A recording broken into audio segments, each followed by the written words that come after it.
Hi there, today we're diving deep into a film that not only captivated critics, but also continues to be regarded as a masterpiece of modern cinema. There Will Be Blood. Personally, also one of my all-time favorite movies. This epic film by Paul Thomas Anderson from 2008 has won numerous prestigious awards, including Oscars for Daniel Day-Lewis as Best Actor in a Leading Role and for Best Achievement in Cinematography. With an impressive rating of 8.2 on IMDb, 4.2 out of 5 on Rotten Tomatoes and 4.5 out of 5 on Letterboxd, it's clear. This film has something special. But what makes There Will Be Blood so exceptional?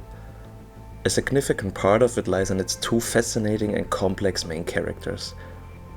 Daniel Plainview, the ruthless oilman, and Eli Sunday, the self-proclaimed preacher and faith healer. Their rivalry, their profound symbolism, and their explosive conflict form the heart of this masterpiece. Let's begin with Daniel Plainview. Even his physical appearance is remarkable, a tall, slender man with a good physique capable of hard work. Initially, we see him in functional work clothing, but as his wealth grows, he transforms into an imposing figure in expensive suits. His leg and back injury causing him to limp is a constant reminder of his relentless ascent. However, Plainview's true depth lies in his character attributes. In the opening sequence, we see him as a lonely, hardworking man in a silver mine. This scene establishes him as someone who bleeds and sweats for his success. Later, we recognize his wits and cleverness as he invents innovative methods for oil extraction. What truly separates Plainview, though, is his ruthlessness and his unyielding drive for control. He lies and manipulates the people around him, including the Sunday family, to acquire their land. He takes in HW as his son, at least partly to maintain the facade of a family business. His pride and ego are immense, and in Little Boston, he soon sees himself as more than just an oil magnate. Throughout the film, he becomes increasingly colder and more violent, his greed for success surpassing almost everything. Interestingly, he has ambivalent feelings regarding family, but his ambition and greed ultimately seem to prevail. Even his name is significant and foreshadowing. Daniel originates from Hebrew and means God is my judge. Plainview can be separated into plain, simple, a stretch of land, and view, a free view, possibly also into the future. Like a prophet, he recognizes the potential of the land and knows how to generate wealth from it in the future. In summary, Daniel Plainview is a ruthless, lying and cunning businessman who is not afraid of risks and almost sees himself as kind of a god. Water wells means irrigation. Irrigation means cultivation. We're going to raise crops here where before it just simply wasn't possible. You're going to have more grain than you know what to do with. Bread will be coming right out of your ears, ma'am. New roads, agriculture, employment, education. These are just a few of the things that we can offer you. And I assure you, ladies and gentlemen, that if we do find oil here, and I think there's a very good chance that we will, this community of yours will not only survive, it will flourish. Now let's turn to Eli Sunday, Plainview's main opponent. Physically, Eli is also tall and slender, but he lacks Daniel's physical toughness. He appears younger and softer throughout the movie. Nevertheless, he values his appearance as the leader of the Church of the Third Revelation. In his character attributes, Eli resembles Daniel in alarming ways.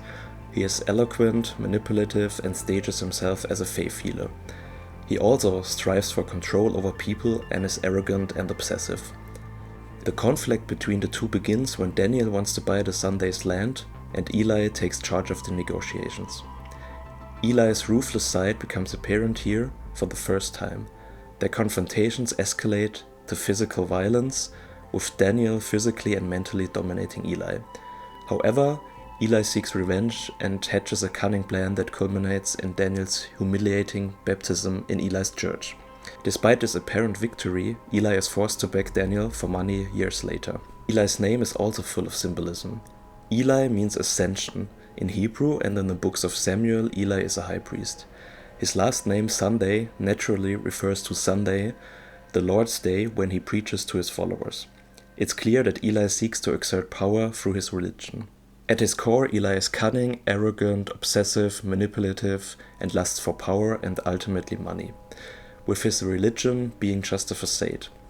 In contrast to Daniel, however, he lacks the physical strength and extreme ruthlessness to achieve his goals. Get out of here, Ghost. Get out of here. Don't you dare turn around and come back. For if you do, all the armies of my boot will kick you in the teeth. And you will be cast up and thrown in the dirt and thrust back to perdition. And as long as I have teeth, I will bite you. And if I have no teeth, I will gum you. And as long as I have fish, I will bash you. Now get out of here, Ghost. Get out of here, Ghost. Get out of here, Ghost. The core brilliance of There Will Be Blood lies in the symbolism of the two characters and their conflict. On a deeper level, Daniel Plainview embodies capitalism. Ruthless, profit-oriented, and willing to sacrifice anything for success. Eli Sunday, on the other hand, represents organized religion, which also strives for power and influence, often through manipulation and people's faith. The film raises the question of which of these two forces ultimately holds more power over people: money or religion, entrepreneurs or priests. The film shows us how, during this historical period, capitalism slowly took power from religion. Daniel's eventual victory over Eli underscores this interpretation. His famous exclamation, "I drink your milkshake," at the end symbolizes the aggressive and all-consuming nature of capitalism.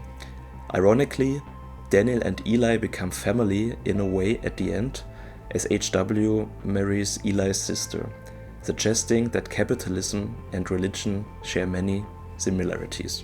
The film in its intensity and the duel between the two antiheroes sometimes even resembles a western. Yet, the film also suggests that there is an even greater power at play here, and that is nature, which shapes the living realities of both men and their ideologies. So, why is There Will Be Blood such an exceptional film? It's the mastery of visual and cinematic language, the symbolism, the metaphors and the foreshadowing that permeate the film. Even the title itself hints at a dark story full of sacrifices for money and power. The names of the characters are not randomly chosen and carry deep meaning. The music and cinematography elevate the film to an epic level. And of course, the performances by Daniel Day-Lewis and Paul Dano are absolutely outstanding. There Will Be Blood is more than just a story of two rival men. It is a profound exploration of human drives, the rise of capitalism, and the influence of religion in a pivotal era of American history. The film provokes thought about the nature of power, greed, and the insatiable thirst for success. What are your thoughts on There Will Be Blood? Share your opinions in the comments. If you enjoyed this video, give a thumbs up and subscribe to the channel. See ya!